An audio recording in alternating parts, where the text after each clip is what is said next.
कहते हैं कि सियासत के खेल में कोई स्थायी दोस्त या दुश्मन नहीं होता, लेकिन उत्तर प्रदेश की राजनीति में फिलहाल एक नया नारा गूंज रहा है कि दोस्ती अपनी जगह है और दल अपनी जगह है। बीजेपी के फायर ब्रांड नेता विनय कटियार के एक ताजा इंटरव्यू ने यूपी के सियासी गलियारों में ऐसी हलचल मचा दी है जिसके संकेत 2027 के चुनाव से पहले बड़े बदलाव की ओर इशारा कर रहे हैं। इस बातचीत में सबसे ज्यादा चर्चा जिस मुद्दे की हो रही है वो है बृजभूषण शरण सिंह।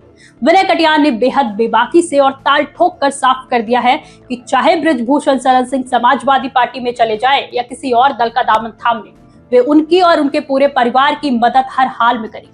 यानी व्यक्तिगत रिश्तों की गर्माहट अब पार्टी की लक्ष्मण रेखा लांघने को तैयार दिख रही है और ये संदेश राजनीतिक हलकों में साफ तौर पर पहुंच चुका है। जब इंटरव्यू के दौरान अखिलेश यादव के उस बयान का जिक्र छुड़ा जिसमें उन्होंने बृजभूषण के सपा में आने की संभावनाओं से सीधे इनकार नहीं किया था, तो विनय कटियार ने रहस्यमय अंदाज में एक ऐसी बात कह दी जिसने सस्पेंस को 7वें आसमान पर पहुंचा दिया। उन्होंने कहा कि अखिलेश ने जो कहा है कुछ समझ कर ही कहा होगा, समझने वाले समझ गए और जो नहीं समझे वो अनाड़ी हैं। इस एक लाइन ने उत्तर प्रदेश की भावी राजनीति को लेकर कई तरह के कयासों को जन्म दे दिया है। हालांकि इस बातचीत में कटियार ने अखिलेश यादव पर तंज कसने का मौका भी नहीं छोड़ा और उन्हें राजनीति का भी बच्चा करार दिया, लेकिन साथ ही ये ईमानदारी से स्वीकार किया कि वे जमीन पर कमजोर नहीं हैं और 2027 का चुनाव बेहद मजबूत और कड़े मुकाबले के साथ होने जा रहा है। उन्होंने साफ चेतावनी दी कि लड़ाई अच्छी होगी और पूरी ताकत से लड़ी जाएगी। अखिलेश यादव द्वारा दोनों डिप्टी सीएम को लेकर दिए गए उस चर्चित बयान पर जिसमें उन्होंने कहा था कि स्टूल जोड़ दीजिए तो भी कुर्सी नहीं बनेगी, विनय कटियार ने सधे हुए अंदाज में पलटवार किया। उन्होंने कहा कि विपक्ष का काम है बोलना, उन्हें बोलने दीजिए, असली फैसला तो चुनाव के मैदान में जनता ही करेगी। यानी उन्होंने ये साफ कर दिया कि बयानबाजी अपनी जगह है लेकिन हकीकत मतदान के दिन ही सामने आएगी।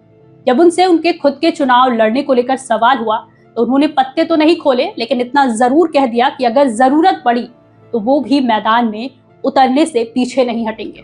उनके इस बयान को अयोध्या की राजनीति में उनकी फिर से सक्रिय होने के बड़े संकेत के तौर पर देखा जा रहा है। अयोध्या सीट को लेकर चल रही चर्चाओं पर भी विनय कटियार ने बड़ा दावा किया। जब उनसे कहा गया कि फिलहाल वहां की स्थिति बीजेपी के पक्ष में वैसी नहीं दिख रही जैसी होनी चाहिए थी, तो उन्होंने इसे विरोधियों की गलतफहमी बताया। उन्होंने याद दिलाया कि वे 5 बार अयोध्या से सांसद रह चुके हैं और वहां की जमीनी हकीकत वैसी नहीं है जैसी कुछ लोग बता रहे हैं। पुराने दौर की गरिमामयी राजनीति को याद करते हुए उन्होंने मुलायम सिंह यादव और कल्याण सिंह का उदाहरण पेश किया। उन्होंने बताया कि अलग अलग विचारधाराओं और पार्टियों में होने के बावजूद उन दोनों दिग्गजों के व्यक्तिगत रिश्ते इतने प्रगाढ़ थे कि वे साथ साथ गांव तक का दौरा करते थे। इस उदाहरण के जरिए उन्होंने ये बड़ा संदेश देने की कोशिश की कि राजनीति में मतभेद तो हो सकते हैं लेकिन निजी रिश्तों में कड़वाहट नहीं होना चाहिए। कैबिनेट विस्तार और दिल्ली में चल रही नेताओं की आवाजाही को लेकर भी सवाल पूछे गए, लेकिन उन्होंने किसी भी बड़े उथल पुथल की संभावना को नकार दिया।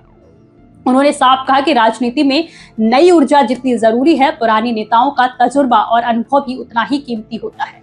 पूरे इंटरव्यू का निष्कर्ष यही निकलकर सामने आया कि 2027 की चुनावी बिसात पर नई चालें चली जा रही हैं। समीकरण बदल सकते हैं और बृजभूषण शरण सिंह को लेकर जो नरम रुख और संकेत विनय कटियार ने दिए हैं वे आने वाले समय में उत्तर प्रदेश की सत्ता के संघर्ष में एक बड़ा और निर्णायक मोड़ साबित हो सकता है। फिलहाल इस मुद्दे पर आपकी क्या राय है, हमें कमेंट्स में जरूर बताइए और देखते रहिए अनादि टीवी यूपी। नमस्कार।